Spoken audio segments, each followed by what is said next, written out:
It is question number 1.248 from IEROTOP, and in this question it is given that a uniform cylinder of radius r is spin about its axis to the angular velocity omega naught and then placed into a corner.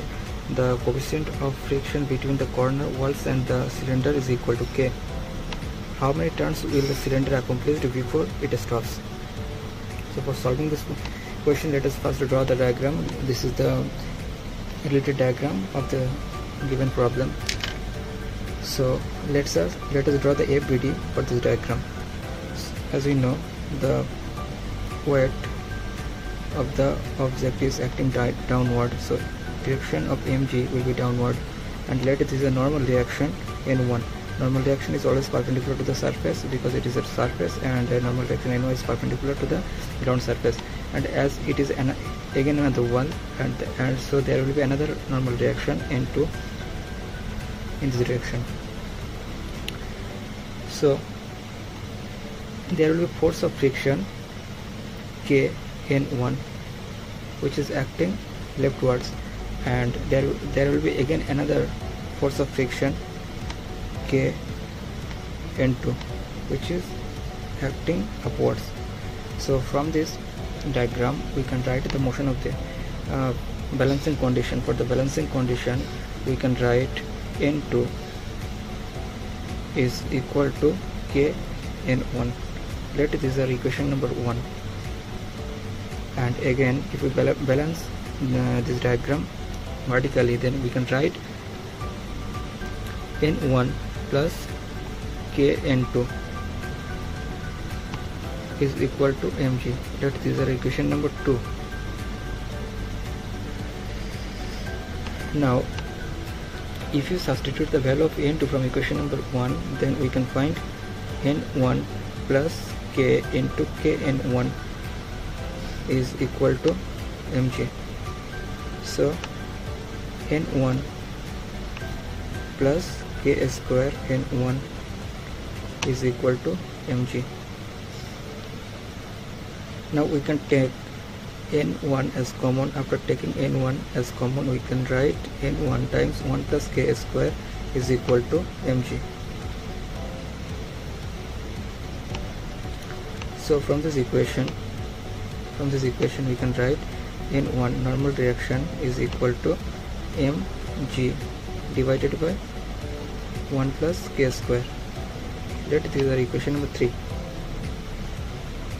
Now from the equation number 1, if you substitute the value of n1 in our equation number 1, then we'll find the value of normal reaction n2. So our normal reaction n2 will be kn1, so that is equal to kmg divided by 1 plus k square. So that is our equation number 4. Now we'll consider the torque equation for the cylinder. So from the torque equation, the net force into its corresponding radius or distance. So its force is kn1 multiplied by its radius plus force kn2 multiplied by its radius will be equal to I, means moment of inertia of the cylinder. As we know, moment of inertia of the cylinder is equal to m r square divided by 2, and it is multiplied by alpha. So now we can, if we take the common term, we can take k as common, kr is common. If we take kr as common, then we find kr into n1 plus n2 will be equal to m r square divided by 2 into alpha. Now we can substitute the value of n1 and n2 from equation number 3 and 4. If we substitute the value of n1 and n2 from equation 3 and 4, then we can find kr multiplied by n1 is equal to mg divided by 1 plus k square, and value of n2 equal to kmg divided by 1 plus k square. That is equal to m r square divided by 2 times alpha. Now we can cancel this r and r square from this side. So after cancelling, we can write k into, we can take kmg divided by 1 plus k square as common. After taking this common term, we can write this term will be multiplied by 1 plus k, that is equal to mr divided by 2 into alpha. Now we have to find the value of alpha. For finding the value of alpha, we have to cross multiply this equation. So value of alpha will be equal to 2.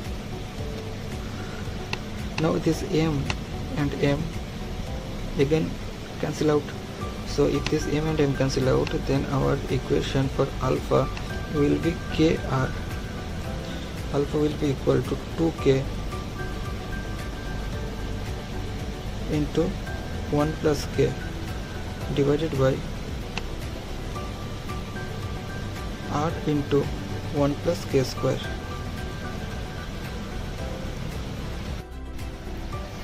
As we are seeing, the value of alpha equal to 2 kg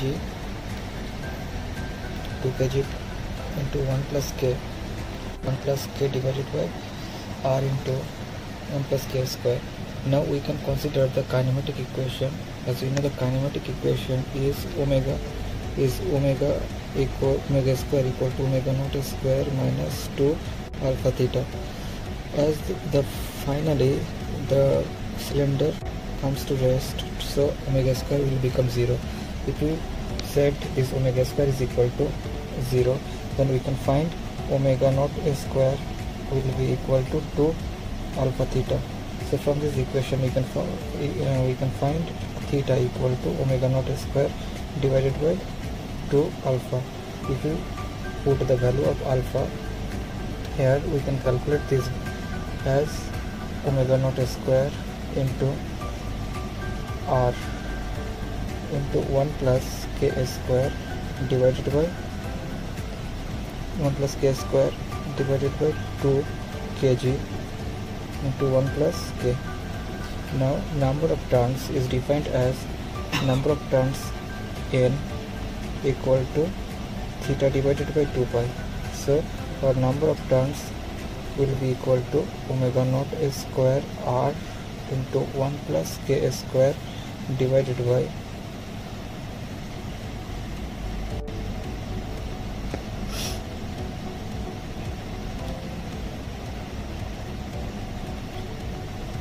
divided by 2 alpha. So this 2 alpha will becomes 4 kg. Now this n equal to theta by 2 pi, that will be omega square r into 1 plus k square divided by 8 pi kg into 1 plus k. So this is the number of revolution before the cylinder comes to rest. So this is the number of revolution